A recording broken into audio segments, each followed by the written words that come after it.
Okay, we are back. It's been 24 hours for you. It's been 24 seconds for us. We discussed a little bit Lingard, a little bit Benrahma, but mostly I think Fornals and in particular Manuel Lanzini yesterday and the way the team were playing. But we don't want these videos to be too long.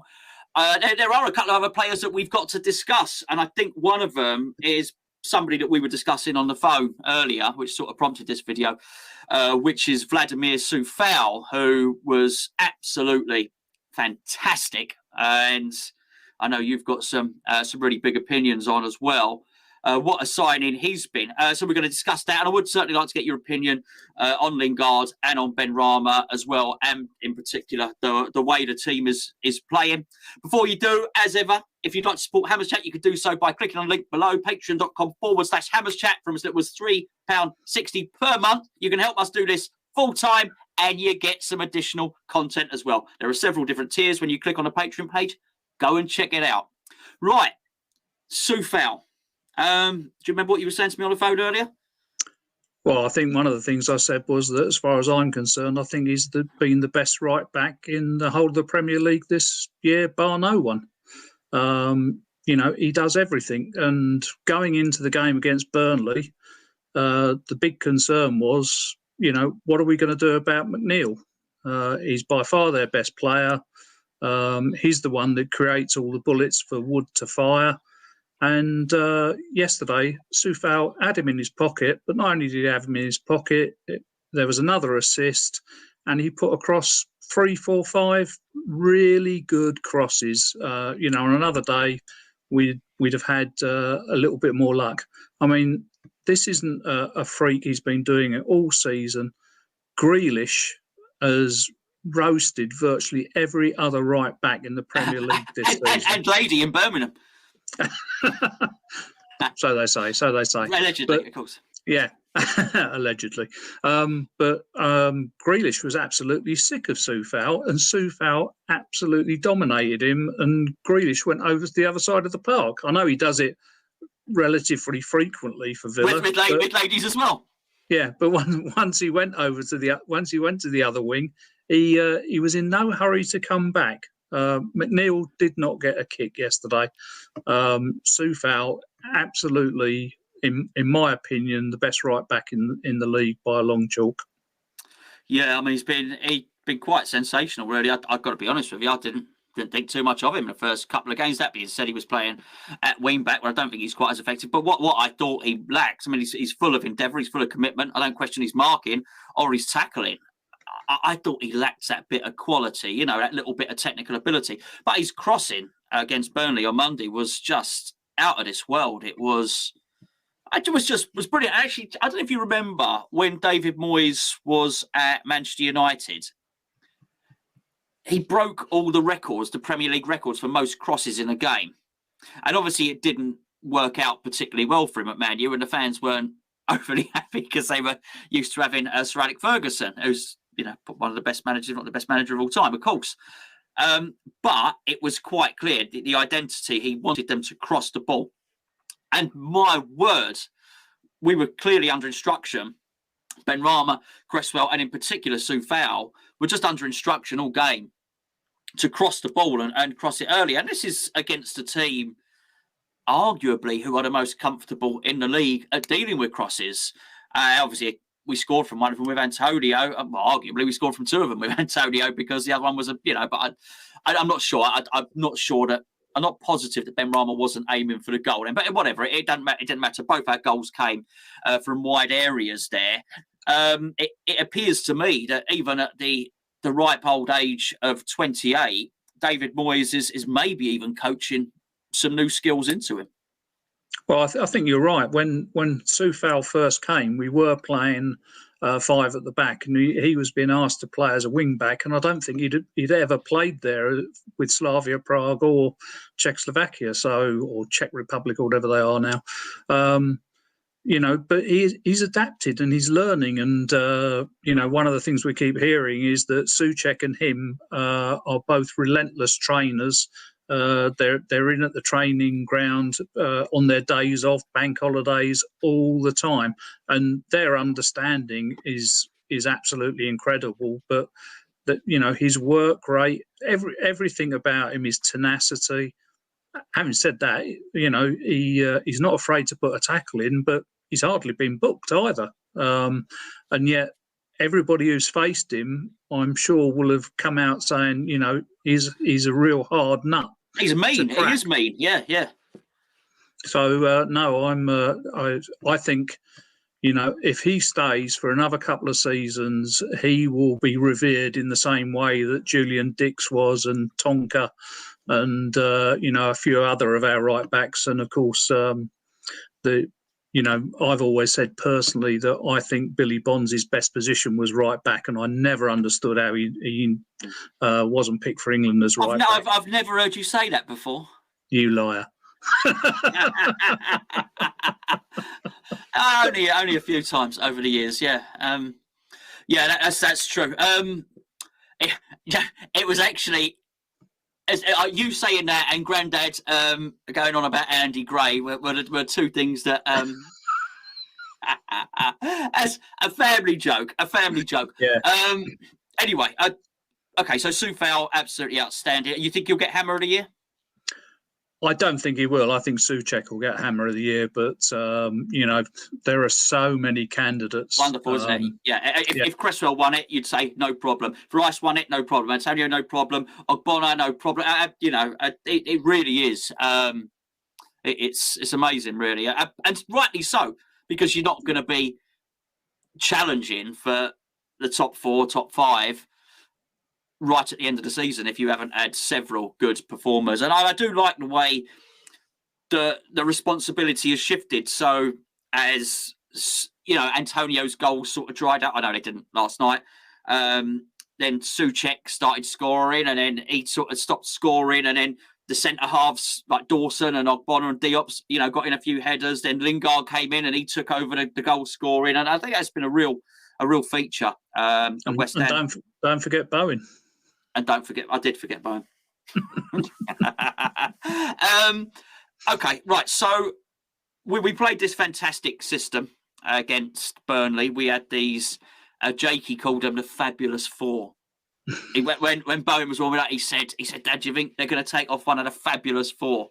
And I said, "Who the Fabulous?" I knew he meant. I just wanted him to say it. And he said, "I think it's Lingard. I think it's Ben Rama. I think it's Lanzini. I think it's Fornals." He said, "They're all sort of the same, aren't they?" I said, "They are, mate. They are. They're all technical players." So we're playing this system, and what I really liked, I know you shared this opinion, was it took the responsibility off of Lingard, who he can't be expected to keep hauling the team, dragging the team through and getting results. It was actually lovely to see him. We didn't need need him, but you know what I mean? We didn't need him to win the game for us, let's say. Well, absolutely. He probably had the least involvement he's had in any game. He still was very unlucky a couple of times, but he's a constant threat. I thought he did nothing in the Man United game, to be fair. That's true, because he wasn't on the pitch. That's right. You're not going to catch me out on that. Oh, really? We'll see. You might get me on some others. You won't get me on that one. No, I think Lingard was sort of resting. I think we're going to see a really big performance from Lingard against Everton. And I think, as you say, we've now got so many technical players, and then we've got Antonio at the front, who is the antithesis of a technical player. But the thing is, who wants to face Antonio? He is so strong. He is so quick. There's not a defender in the league who will want to be playing against Antonio. So I'm very hopeful for all of the remaining games, and I still think we can come second-ish. Well, funny enough, Pope, not the pontiff, not it wasn't white smoke or anything coming out of a chimney, but the goalkeeper, Pope, forget his first name, Nick. John Paul. I think his name's John Paul. No, Nick. That was a joke. Nick. That was another. Okay. Oh, was it? Sorry. That's right. He was saying that our attacking players were too much. We had the feel of a top 4 team, that they couldn't contain us. And even Sean Dyche in his interview afterwards said, sometimes you just got to hold your hands up and say, we faced a really good team, and he did it, and that's exactly what he said. I don't know if you heard him. He said we faced a really good team tonight, and the best team won. And I thought that was really good, because I did wonder. We never get to listen to the post-match interviews, because obviously we're jumping on doing a review straight away. Bringing us nicely to the only one of the fabulous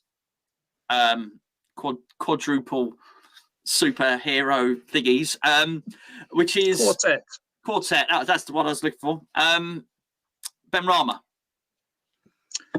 I'm still a little bit disappointed in Benrahma. His best game, or maybe Palace was his best game. Yeah. I mean, it was very good, very good. He did have a very good game yesterday. He still seems to make the wrong decisions at key moments. He should have put Lingard through yesterday, and he's obviously still desperate to score that first goal. I think too often, he looks for the glory. But I am beginning to warm to Benrahma. But if we're lucky enough to get Rice back, I think it's Benrahma is the one who should make way for Rice, and we move Lanzini up. That will be my preference still. I think he's got a place, and I think as time goes by, he will start to score. And once he does start scoring, I think he'll start scoring on a more regular basis, and he'll probably become the first change instead of, it seems now that Bowen is going to be on the subs bench, and he's the first change on. I think Benrahma probably will take that place.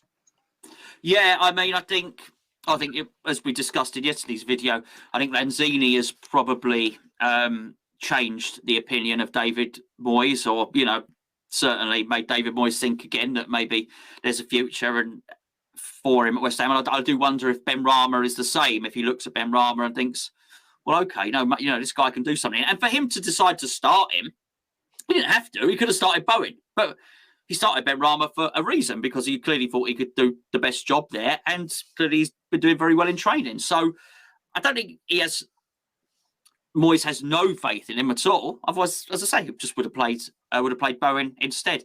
But I do wonder after that if Moyes will think, actually, I can get a tune out of this guy. We're not going to play with that many technical players on the pitch all the time. And as you say, Rice has to come in. One swallow doesn't make a summer. And that was a very good game and wonderful. But I do agree with what you said about Lanzini yesterday. Actually, probably should be the choice when Rice or Souček is out. That gives him another option there, rather than it sort of automatically being Mark Noble. I mean, let's not forget how good Declan Rice is. Declan Rice is one of the first names on the England team sheet, and arguably our best player anyway. But there's still a lot of technical players on the pitch. If you've still got Lanzini, Lingard and Benrahma on there, there's still a lot of technical ability on there, and Rice is going to commit people as well, because Rice, of course, travels with the ball. The other thing is that for years we've been crying out for concerted pace. I mean, if you look at the team that we had there yesterday, there were a couple of times where we broke, and there was like 4, 5, 6 of them going full tilt. And when I mean full tilt, they were really stretching defences. Back in the days of Allardyce, when we had, Nolan was the spearhead of our attack. And, I love Nolan as a player and as a captain. I just wish that Nolan had sort of retired a year before he did, because that last year sullied his reputation. I agree. Because he was a brilliant finisher. And a great captain. You're right. Well, you're right. It did, because Well, just because we knew we'd seen Sacco, we'd seen Valencia, we'd seen Downing, who was playing in a hole at the time, and got back into the England team, and it all got moved around. And for don't forget Morrison. Absolutely, yeah, absolutely, yeah. And I think it did. It was time for a new thing there, and I think in the end it actually did cost Allardyce's job, because we were fourth, and then we went on a horrendous run, didn't we? So he just couldn't help himself. Anyway, I think we'll leave it there. That's over 10 minutes. So thank you for joining me both today and yesterday. That's okay. The pleasure's been all yours. Yeah, it has. Worn the same shirt both days. Disgusting. Stinky. It's all right. I've had a wash in between. Hey, well, there you go. I said it was just like Christmas. We will catch up. It was my birthday. It was. We won't. Well, I will catch up with you tomorrow. He won't, because he's sacked for a few months. And thanks for joining us. See you then.